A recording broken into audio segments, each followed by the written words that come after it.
BRS دور اقتدار میں زیر التوا اقلیتوں کے کاموں کو مکمل کیا جائے گا۔ محمد علی شبیر اقلیتی مشیر برائے تلنگانہ حکومت SC ST BC اور اقلیت کے مشیر محمد علی شبیر نے اعلان کیا ہے کہ کانگریس حکومت ان تمام پروجیکٹوں اور کاموں کو مکمل کرے گی جو سابقہ BRS حکومت میں زیر التوا رکھے گئے تھے، تاکہ SC ST BC اور اقلیتوں کو تیز رفتار ترقی کو یقینی بنایا جا سکے۔ شبیر علی چہارشنبے کو حج ہاؤس نامپلی میں محکمہ اقلیتی بہبود وقف بورڈ اور حج کمیٹی کے عہدیداروں کے ساتھ جائزے اجلاس منعقد کرنے کے بعد میڈیا کانفرنس سے خطاب کیا۔ انہوں نے کہا کہ گارڈن ویو وقف مال جو کہ گزشتہ 17 سالوں سے زیر التوا ہے مکمل کر لیا جائے گا۔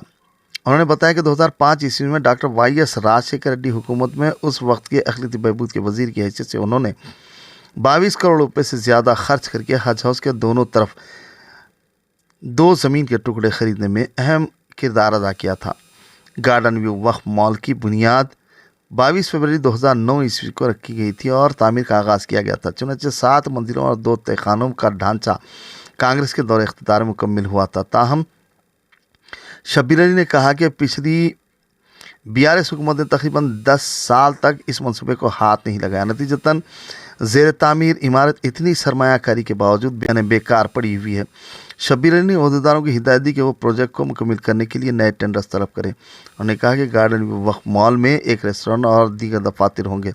اسے ہر سال 1 ماہ تک عازمین حج کی رہائش کے لیے استعمال کیا جائے گا۔ بقیہ 11 مہینوں میں عمارت کو دیگر مقاصد کے لیے استعمال کیا جائے گا، جس میں طلباء کو بورڈنگ کی سہولیات فراہم کرنا بھی شامل ہے جو دور دراز سے سول سروسز اور دیگر امتحانات پڑھنے آتے ہیں۔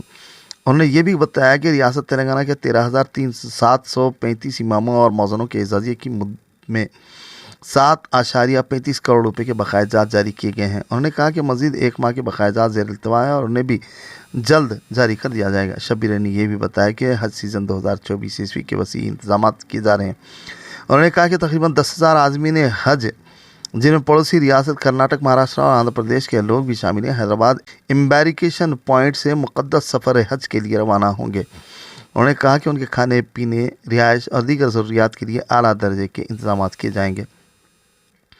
وقف بورڈ کے تعلق سے انہوں نے کہا کہ تلنگانہ میں وقف املاء کی حالت کا مطالعہ کرنے کے لیے جلد ہی ایک تفصیلی جائزہ اجلاس منعقد کیا جائے گا۔ انہوں نے کہا کہ سابقہ BRS حکومت نے وقف اداروں کو ان کے تحفظ کو یقینی نہ بنا کر برباد کر دیا تھا۔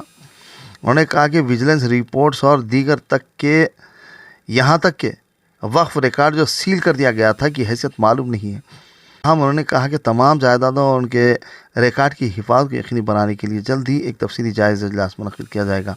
مزید انہوں نے کہا کہ وقف بورڈ میں خالی جائیدادوں بشمول 317 وقف انسپیکٹرز کی مرحلے وار 1 سال کے اندر پر کی جائیں گی۔ شبیر نے کہا کہ تلنگانہ میں اردو کو دوسری سرکاری زبان کے طور پر نافذ کرنے کی کوششوں کا احیا کیا جائے گا۔